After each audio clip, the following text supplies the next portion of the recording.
ओम नमः शिवाय। भाइयों और बहनों, आज के इस वीडियो में मैं आपको नाग पंचमी की पूजा विधि करके दिखाने वाली हूँ। तो यहाँ पर हमने मिट्टी के नाग देवता बनाए हैं भगवान भोलेनाथ के साथ, क्योंकि नागों को संभालने की क्षमता भगवान भोलेनाथ के पास ही होती है, इसलिए हमें नागों की पूजा भगवान भोलेनाथ के साथ ही करनी चाहिए। नाग पंचमी के दिन नागों की पूजा करने से धन प्राप्ति के योग बनते हैं। अगर आपकी कुंडली में काल सर्प योग जैसा कोई संकट होता है तो वो संकट भी पूरी तरह से टल जाता है। साथ ही साथ अगर कई लोगों को रात में सपने में सर्प दिखाई देते हैं, सर्पों से बहुत ही ज्यादा डर लगता है, तो ऐसे लोगों को नाग पंचमी के दिन नागों की पूजा अवश्य ही करनी चाहिए। तो यहाँ पर मैं आपको मिट्टी के शिवलिंग और नाग देवता कैसे बनाए जाते हैं यह भी बनाकर दिखाने वाली हूँ। लेकिन अगर आप मिट्टी के शिवलिंग और नाग देवता नहीं बनाना चाहते हैं तो आपके घर में जो भी शिवलिंग हो, आप उनके लिए बाजार से एक तांबे के नाग देवता ला करके और पूजा विधि कर सकते हैं। तो चलिए यहाँ पे पूजा विधि शुरू करते हैं। लेकिन शुरू करने से पहले एक रिक्वेस्ट है कि प्लीज चैनल को सब्सक्राइब जरूर कर लिया करिए। साथ ही साथ फेसबुक और व्हाट्सएप वगैरह में हमारी वीडियो शेयर जरूर किया करिए, क्योंकि मैं इसी तरह अपने चैनल पर सभी आने वाले त्योहारों से संबंधित पूजा विधियों के वीडियोस लाती रहती हूँ। तो पूजा शुरू करने से पहले अपने आप को पवित्र करना बहुत ही ज्यादा जरूरी होता है। तो अगर आपसे मंत्र ना बनता हो तो गंगा माँ का स्मरण करते हुए कुश की मदद से अपने ऊपर 3 बार जल डालते हुए और पवित्रीकरण कीजिए। इसके बाद आचमन करना चाहिए। आचमन के लिए उल्टे हाथ की मदद से सीधे हाथ में जल डालते हुए मुख में छुआना होता है या फिर जल पीना होता है। इस प्रकार से आपको 3 बार आचमन करना चाहिए। ओम केशवाय नमः, ओम माधवाय नमः और ओम नारायणाय नमः। चौथी बार ओम ऋषिकेशाय नमः बोलते हुए हाथ धो लीजिए, हाथों को अच्छी तरह से पोंछ लीजिए और अब हम शिवलिंग निर्माण करेंगे। तो यहाँ पर हमने मिट्टी में पानी सींचकर पहले इसको गीला करके रख दिया था, तो इसी तरह से आप भी 10-15 मिनट पहले मिट्टी रख दीजिएगा और उसके बाद जो है हम मिट्टी को अच्छी तरह से गूंद के शिवलिंग निर्माण करेंगे। सबसे पहले हम जलहरी बनाएंगे दीपक के आकार की देते हुए। शिव पुराण के अनुसार जलहरी जो है माता पार्वती का प्रतीक होती है। तो यहाँ पर हमने जलहरी बना दी है और इसके बाद जो है हम शिवलिंग निर्माण करेंगे।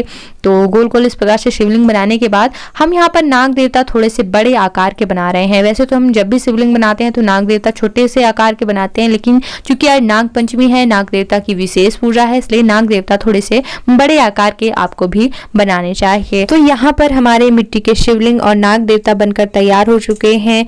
यहाँ पे मैंने समय बचाने के लिए वीडियो काटकर आपको संक्षेप में दिखाया है, लेकिन अगर आप सीखना चाहते हैं तो स्टेप बाय स्टेप मैंने एक बड़ा वीडियो बनाया हुआ है, उसमें सिखाया हुआ है कि कैसे शिवलिंग निर्माण किया जाता है।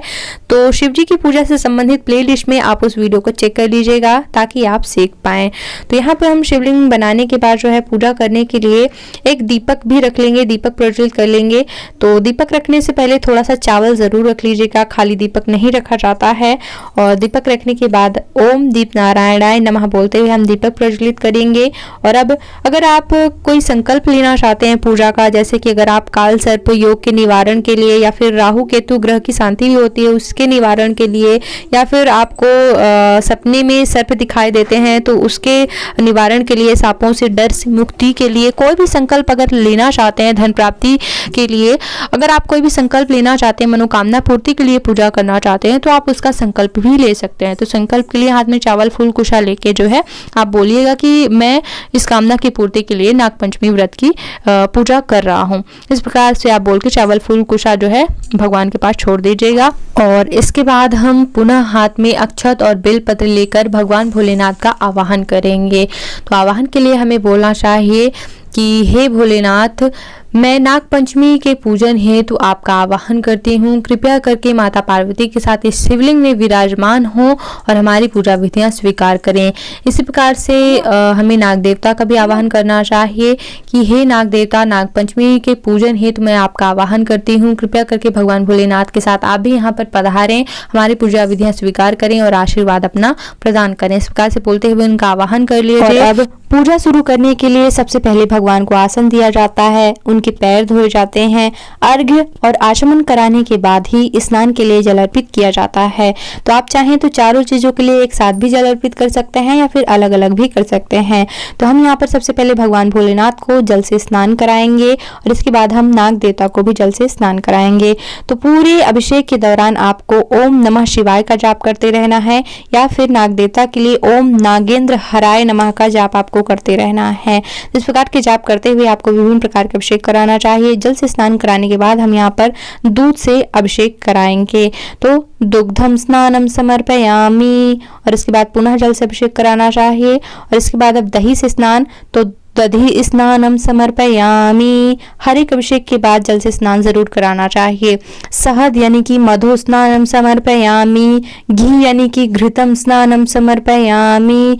और शर्करा यानी कि शक्कर से भी स्नान जरूर कराना चाहिए भगवान को, क्योंकि ऐसा माना जाता है कि शक्कर से भगवान को स्नान कराने से, गन्ने की रस से स्नान कराने से आपके जीवन में मिठास बनी रहती, पारिवारिक जीवन में जो है कलह समाप्त हो जाती है और शांति सुखमय जीवन होता है। तो शर्करा स्नानम समर्पयामि और गंगा जलम स्नानम समर्पयामि। सभी प्रकार के अभिषेक कराने के बाद एक बार अंत में जो है शुद्धोदक स्नान जरूर कराना चाहिए जल से। तो जल से अभिषेक कराने के बाद जो है अब हम भगवान को वस्त्र इत्यादि अर्पित करेंगे। जनेऊ अर्पित करना चाहिए। अगर आपके पास वस्त्र और जनेऊ इत्यादि ना हो तो कच्चा सूत ले लीजिए। आप कच्चे सूत को आप वस्त्र की भावना करके भगवान को अर्पित कर सकते हैं। और जनेऊ तो जरूर अर्पित करना चाहिए। जनेऊ भी ना हो तो कच्चे सूत की 6 फेरी लगा लें आप और जनेऊ की भावना करके भगवान को अर्पित कर सकते हैं। और इसी प्रकार से नाग देवता को भी वस्त्र अर्पित करना चाहिए, तो उन्हें भी वस्त्र और जनेऊ अर्पित करें। और इसके बाद जो है हम भगवान का श्रृंगार करेंगे। तो चंदन लगाना चाहिए भगवान को। भगवान को अष्टगंध चंदन पसंद होता है, तो यहाँ पे अष्टगंध चंदन लगा रहे हैं। सफेद चंदन पसंद होता है, भस्म पसंद होती है।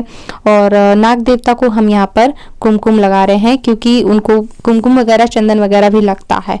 तो इस प्रकार से हम इनका श्रृंगार करेंगे। भगवान को भस्म लगाएंगे और भस्म और चंदन लगाने के बाद अब हम भगवान को बेलपत्र अर्पित करेंगे।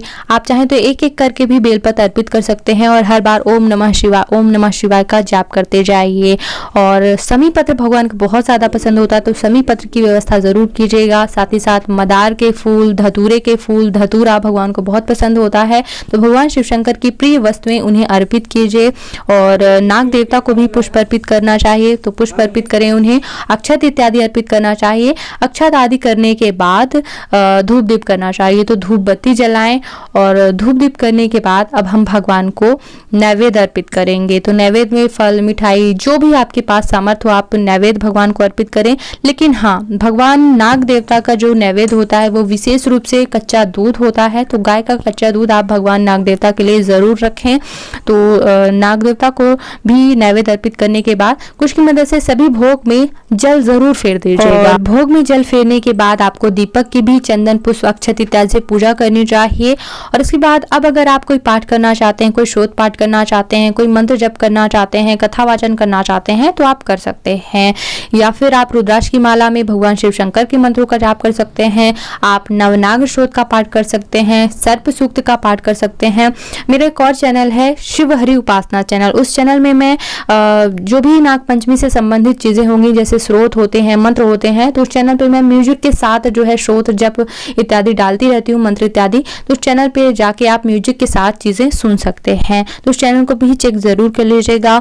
मंत्र जप पाठ इत्यादि करने के बाद आपको हवन भी करना चाहिए। हर एक वीडियो में मैं पूजा में हवन जरूर बताती हूँ, तो आप कोई भी वीडियो प्ले करके हवन सीख सकते हैं। हवन करने के बाद आपको आरती की तैयारी करनी चाहिए। आरती थाल की भी पूजा करनी चाहिए। विधिवत रूप से दीपक में जल घुमाते हुए अक्षत, चंदन, पुष्प इत्यादि से दीपक की पूजा कीजिए और इसके बाद विधिवत रूप से आरती आपको करनी चाहिए। आरती गाने के बाद अपने स्थान पर गोल गोल घूमकर प्रदक्षिणा कीजिए और इसके बाद आपको भगवान से क्षमा याचना जरूर करनी चाहिए कि दिन भर में या पूजा पाठ में जो भी गलतियां हो गई हों, भगवान उनके लिए क्षमा करें और आपकी पूजा विधियां स्वीकार करें। साथ ही साथ नाग देवता से आपको विशेष रूप से क्षमा मांगनी चाहिए कि हे नाग देवता, हमसे जाने या अनजाने में या हमारे परिवार से जाने अनजाने में जो भी गलतियां हो गई हो या फिर जाने अनजाने में हमने कभी भी आपको कोई कष्ट पहुंचाया हो, तो उसके लिए क्षमा कीजिएगा और हमारे पूरे परिवार पर अपनी कृपा दृष्टि बनाए रखिएगा और हमें अपना आशीर्वाद प्रदान कीजिएगा। इस प्रकार से आप नाग देवता से विशेष प्रार्थना जरूर करें और मनोकामनाएं मांगने के बाद अब आपको भगवान को पुष्पांजलि अर्पित करना चाहिए। हाथों में पुष्प लेकर भगवान को पुष्पांजलि अर्पित करें, सत सत कोटि कोटि प्रणाम करें भगवान को, उनसे अपना आशीर्वाद लें और आशीर्वाद मांगने के बाद जो है आप भगवान को अब विदा भी कर सकते हैं। विदा करने के लिए हाथों में जैसे पुष्प लेके कि हे भगवान, जहाँ से आप आए हैं वहाँ को पधारिए और फिर जब हम बुलाएंगे आपको पूजा के लिए तब आप बाद में पधारिएगा। इस प्रकार से आप बोलते हुए भगवान का आसन पीछे खिसकाकर उनको विदा कर सकते हैं और जब आपका दीपक शांत हो जाएगा तब आप भगवान को जो है विसर्जित भी कर सकते हैं। तो अगर नदी या जल स्रोत पास में ना हो तो किसी भी गमले में पानी डाल के भी आप विसर्जन विधि कर सकते हैं। तो इस तरह से आप विदा कर दीजिएगा। एक बात ध्यान रखिएगा, पूजा में उठने से पहले जिस आसन पे आप बैठे हैं उस आसन के नीचे का जल माथे पे अवश्य लगा लीजिएगा। ऐसा करने से आपको पूजा का पूरा फल मिलता है। तो कई और वीडियो शिव जी की पूजा से संबंधित मैंने डाले हुए हैं, पूरी एक प्लेलिस्ट है। चाहे आप कोई शिव जी से संबंधित कोई व्रत करते हो या फिर कोई भी पूजा हो तो प्लेलिस्ट पे चैनल पे चेक जरूर कर लीजिएगा। तो और अगर आपको कोई प्रश्न हो तो आप मुझे इंस्टाग्राम वगैरह में भी फॉलो कर सकते हैं। चैनल को सब्सक्राइब कीजिएगा, बेल आइकन पर प्रेस कर लेंगे तो आगे आने वाले वीडियोस के नोटिफिकेशन आपको मिलते रहेंगे। बहुत बहुत धन्यवाद।